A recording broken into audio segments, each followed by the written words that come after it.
McClain. I mean, Mitch McConnell tried to sort of clean it up here. But was there the White House is pushing back, saying the Obama administration left nothing. What they left was very little. It wasn't workable. Is that the case? Well, of course not. I mean, we left behind a document that was said in big red letters on the front, playbook. I mean, there could be no doubt that that document was there. It was 69 pages long. It included on page 9 a specific reference to the threat of new emerging respiratory diseases, including coronavirus. So the plan was there, the plan was detailed, and the plan included this particular threat. More important, perhaps even than the plan, was we left behind an office on pandemic preparedness in the National Security Council with pandemic preparedness experts that John Bolton disassembled in 2018. So we had a plan and a team. The White House ignored the first and disassembled the second. The plan and the team, how clear would have that been to an incoming president? And I actually mean that seriously.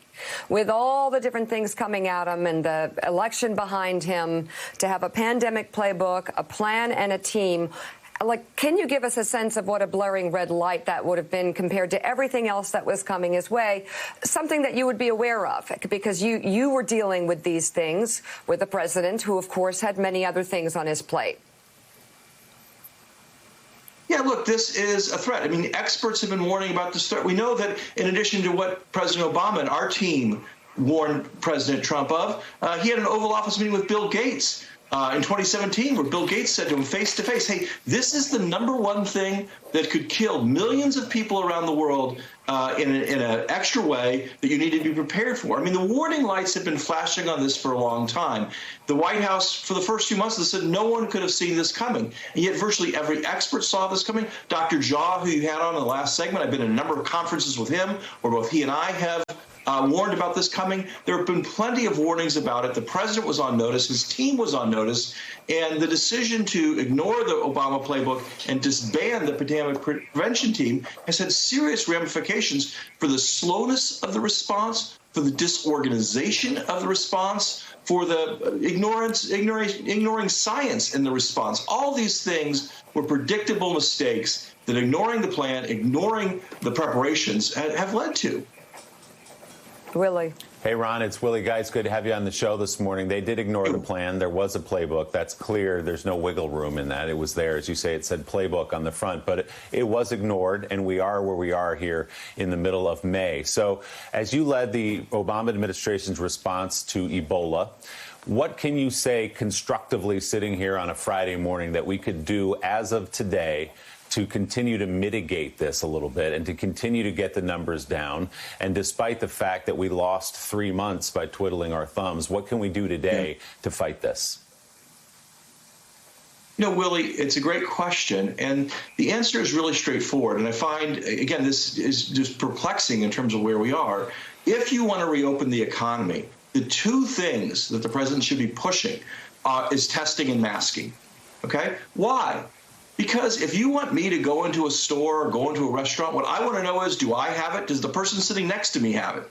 And that's going to really increase the confidence I'm going to have in going out into the economy. So instead of being out there saying, oh, I don't know about testing, testing's no good, the White House should be doing everything it can to promote more testing, because that will leave consumers and workers more confident in the safety of going out there. And then we need universal masking. Again, as Mika said in the last hour, a mask doesn't so much protect me if I wear it, but it protects you if I wear it, and you wear one, protects me if you're wearing it. And then, again, we can go out in the economy much more. I mean, the public health and the economy aren't at odds with one another. They work hand in hand. The more you do things to make me feel safer, the more I'm going to go back to work, the more I'm going to go back to stores, the more I'm going to go back to restaurants. Trying to tell me that there's nothing to worry about, that's not a strategy. And that's not going to work. The American people are going to see through that. And so we have to do these basic, simple things that the president seems to want to reject, but every expert says are the things to do. Okay, so I got 2 points on that. The first is this, the testimony from the former government doctor who says that He lost a key post last month after opposing the president's push to use an unproven drug to treat coronavirus. Rick Bright, who is in charge of the federal agency, Ron, that develops vaccines, told House lawmakers yesterday there was no plan at the start of the outbreak and that there is still no plan today. Let's take a listen. Our window of opportunity is closing. If we fail to improve our response now based on science, I fear the pandemic will get worse and be prolonged. There will be likely a resurgence of COVID-19 this fall. It'll be greatly compounded by the challenges of seasonal influenza. Without better planning, 2020 could be the darkest winter in modern history. First and foremost, we need to be truthful with the American people. Americans deserve the truth. The truth must be based on science. We have the world's greatest scientists. Let us lead. Let us speak without fear of retribution. Our nation was not as prepared as we should have been, as we could have been. Some scientists raised early warning signals that were overlooked, and pages from our pandemic playbook were ignored by some in leadership. I believe with proper leadership and collaboration across government, with the best science leading the way, we can devise a comprehensive strategy. The time is running out because the virus is still spreading everywhere. People are getting restless to leave their homes. When you look at the first 4 months of this year, would you describe the government's and the administration's response as a success or a failure? I believe we could have done better. I believe there are critical steps that we did not take in time. Do you believe if your suggestions were implemented, lives would have been saved and the severity of the pandemic might have been lessened? I believe lives would have been saved if we had proper medical protective equipment for our healthcare workers. Yes. So people died because you weren't listened to? People died because they didn't have appropriate protective equipment to save their lives and protect them from getting infected. There was a visit to the CDC on March 6th, and at that visit, the administration said, anybody who wants a test will get a test. Was that true then? There still are not enough tests. So even this week, as we're being told, anybody who wants a test can have a test. Is that true in the United States of America? No.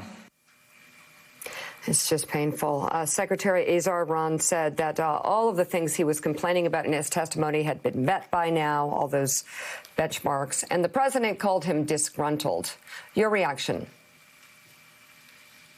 Well, I know Dr. Bright a little bit. I worked with him on the Ebola response. He's apolitical. He's a professional. He cares only about the science and about promoting vaccines and other therapeutics, other drugs that could help fight this disease. And, the question that the Trump administration still hasn't really answered is why was he removed from this post? If it wasn't for the reasons that Dr. Bright says, which is that he opposed the politicization of science, that he opposed the White House's plan to shove hydroxy down people's throats, even though it wasn't proven, but he wasn't fired because he made all these warnings about a lack of protective gear, well, then why was he fired? I mean, he's disgruntled now because he was removed from his job. I understand that. The question is, why was he removed? We really haven't heard a good answer on that. His warnings, whether he was removed or not, look, his warnings are crystal clear and seem obvious to all people. And, the last point you showed, him talking about the fact that notwithstanding the president saying on March the 6th, everyone who wants a test can get a test, we still have people in all parts of the country, in all sectors, saying that they want to be tested, they can't get tested, they need to be tested, they can't get tested. And so I think that part of the testimony speaks for itself. So, Ron also Rick Bright. I'm sorry. Go ahead. Go ahead, Willie. You take it. I was just going to say he also poured some cold water on some of the optimism around a vaccine. The president's talking about having something by the end of the year. Other doctors are saying, oh, maybe by the beginning of next year. He said even that 12 to 18-month window may be too optimistic. He also added the window is closing to address this pandemic. Do you agree with that the window is closing to address the pandemic? And what does that mean exactly? If the window closes, then what? I think what Dr. Bright is talking about is, obviously, it's too late to save the 80,000 plus lives we've already lost. And that forever will be something we should look at and say what went wrong.